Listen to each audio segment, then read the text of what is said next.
Home Secretary Theresa visited Northampton's Eastfield estate on Tuesday to learn how the community had worked with the police to combat crime. She was shown around Eastfield by neighbourhood police officers before meeting local residents to discuss issues they had in the area.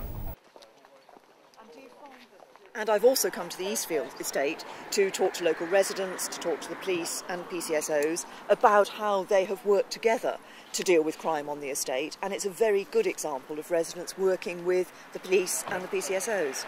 We can only absolutely resolve some of these issues if we've got both sides working together. It's important for the police that they're hearing what's going on the ground from local residents, that local residents feel able to report crimes and report antisocial behaviour, and it's important for residents that they see that the police will act when they do report it. That's what's come together here on this estate, a greater confidence for residents that they can both report activity and that the police will do something about it. With the recent riots, some communities may have lost a bit of confidence in the police, or the partnership may have, broken down in some places. How do you think we can resolve that and get communities working with the police again? Well, I think what's interesting is what we saw coming towards at the end of the riots was actually communities, if you like, coming back and saying, no, actually we want to claim our streets away from these rioters, from these looters, from these criminals.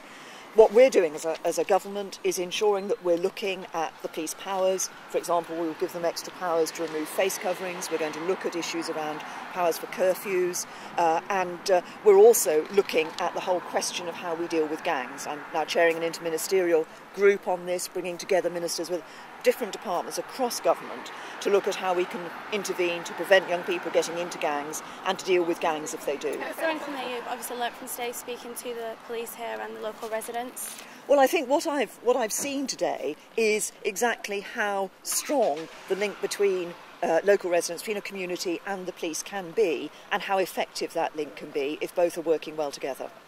Well, the Home Secretary very kindly agreed to come to Northampton at my invitation because I wanted her to see the excellent example of police and community working together here in Eastfield, but also an opportunity to meet frontline officers from around Northampton and the Chief Constable of Northamptonshire to see firsthand some of the issues that policing involve. So how do you feel about the Home Secretary coming down to speak to you today? I think it was very nice that we were chosen for the visit, to be honest, to come and see us. A boost for the area, boost to advertise what is going on, I suppose, really. And also for her to see some of the concerns that we've got as well. I mean, you've got a very good relationship with the police, the Residents Association have, so obviously that's one of the reasons that this has been a place that's chosen for her to come down. Yes. I mean, why do you think you've got that relationship? How have you built on that? It was a case of really having to, because there was a time when it was terrible on this estate. There was a heck of a lot of crime, people were frightened to go out. And it was a case of working with people and trying to encourage them to call the police, to get an incident number, because that then reflects on the police that are fed into your area. If the police don't know about it, they're not coming.